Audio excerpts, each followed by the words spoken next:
Now, COVID-19 has changed so many aspects of our lives. Next up, Ryan Nadal shows us how Dynamics 365 could help change the way that we train medical staff forever.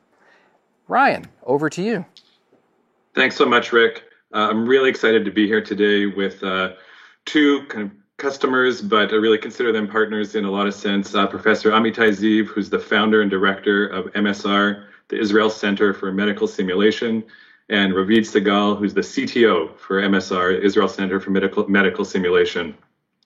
I had the honor and pleasure to work with the MSR team starting in early April when the first wave of COVID was taking hold across the world. And the team at MSR came to us and said, we want to use HoloLens, mixed reality, and guides to help with our response to COVID. So we got a team together and really galvanized a group to bring this together quickly. I want to share a quick video that summarizes the story, and then we'll go into a brief discussion with Professor Ziv and Ravid.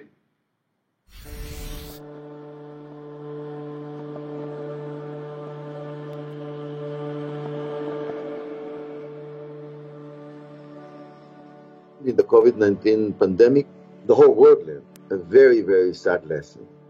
The sad lesson is that in those high demanding events where we have a crucial need of lots of health professionals in a specific environment, in this case, intensive care, ventilators, we never have enough people.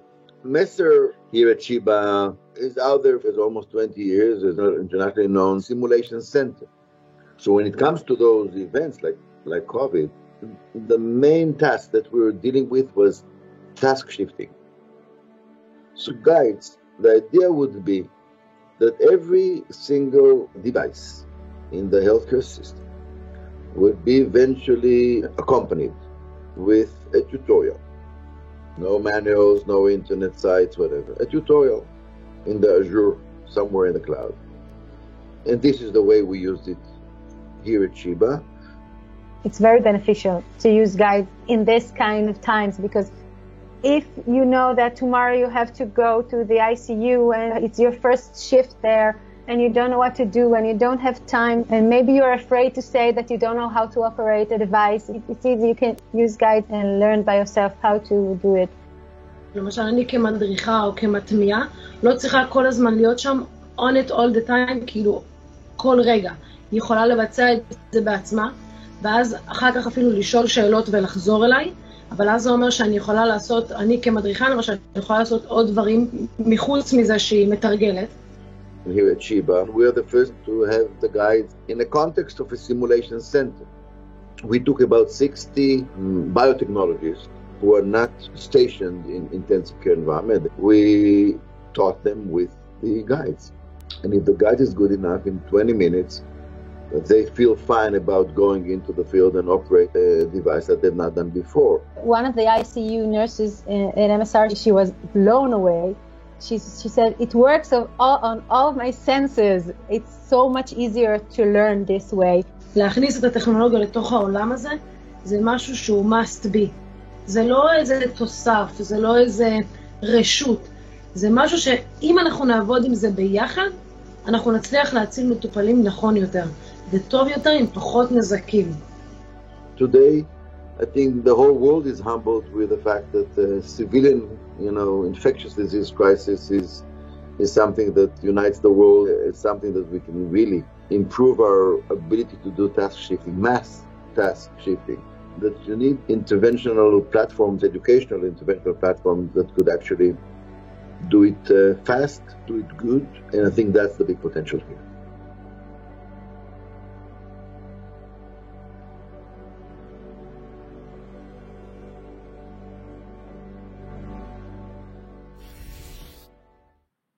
Well, that video covers so much, Amitai and Ravid. I think the question that I get a lot when I work with customers who are exploring mixed reality and deploying guides is, where do they start?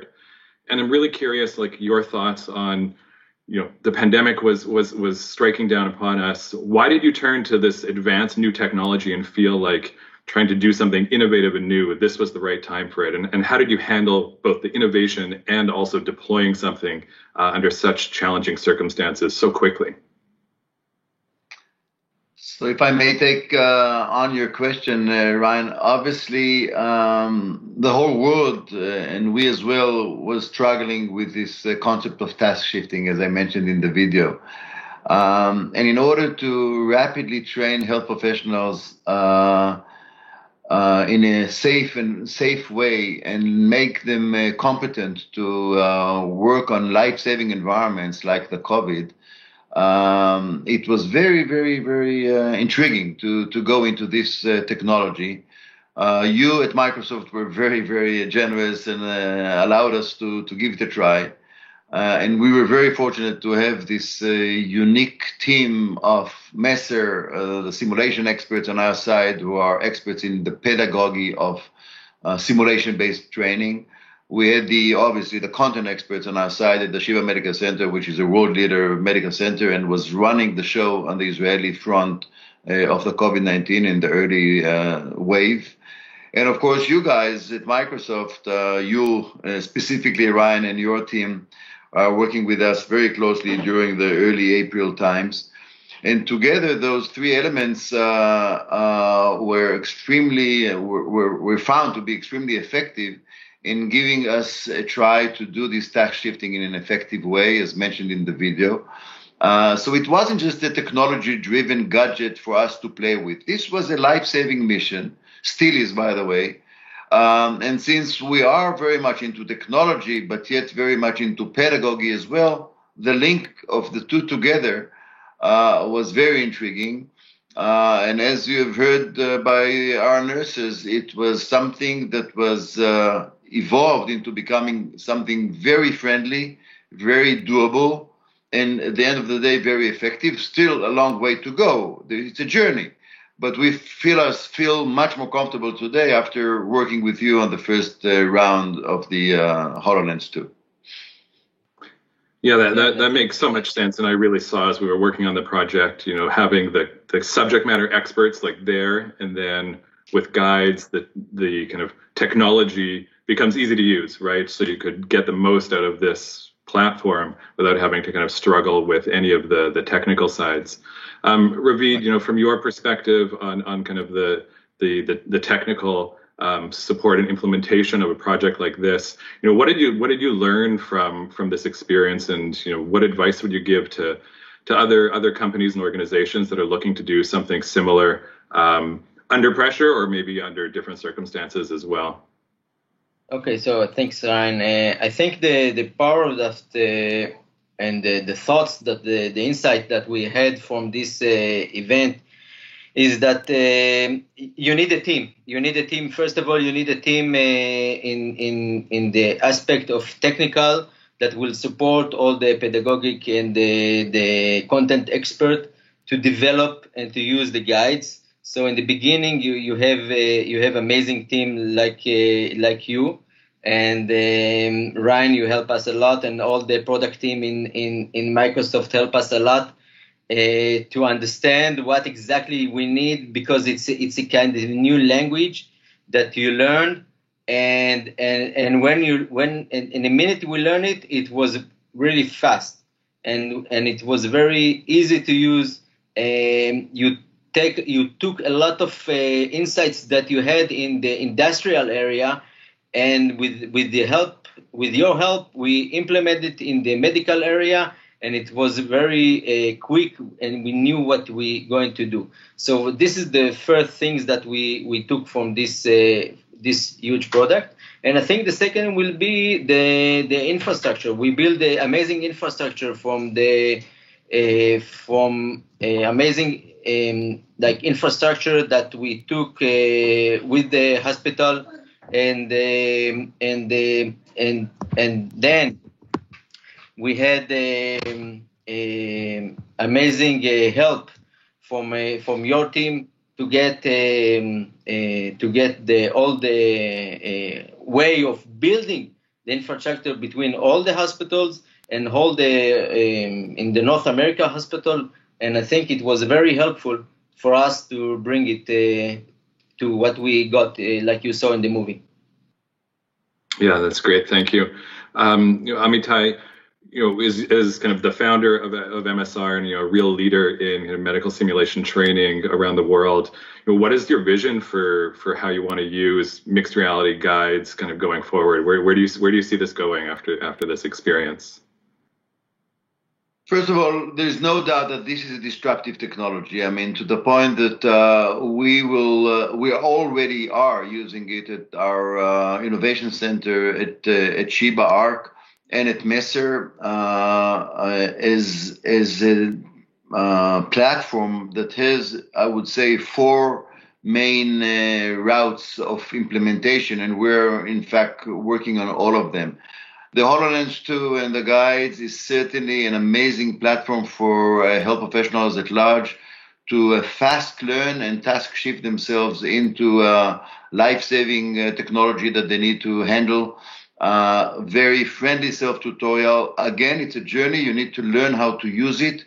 And what we've learned during that time was precious for future. The second aspect, of course, is the use of this technology for remote assist.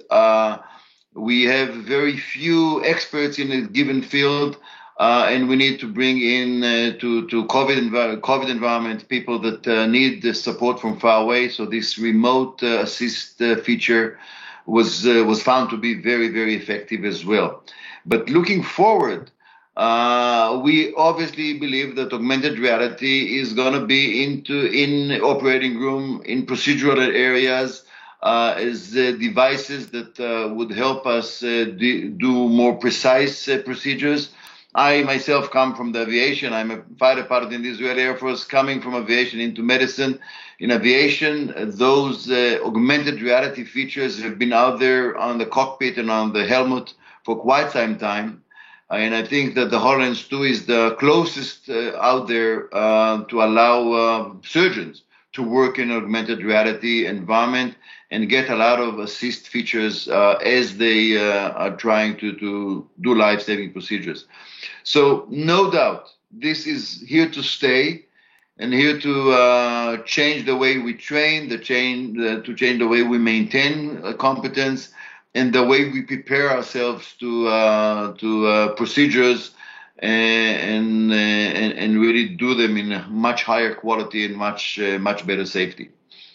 And I think Amitai is very important that we get a lot of support from the Sheba Medical Center and a lot of support from the Innovation Center. And I think this is really empowerment, all the aspect of hugging this technology, all the extended reality technology, and to implement it inside the hospital. And I would say one more thing, David, along the line. I know that our time is almost off. What we believe that Messer at Sheba and our Innovation Center together, obviously with your support, Ryan, and Microsoft, we believe that we are about to become, or already are, a mega hub to actually put together content on the HoloLens. It's not so easy for every small place to become a content expert or a site that can actually put together tutorials on the HoloLens.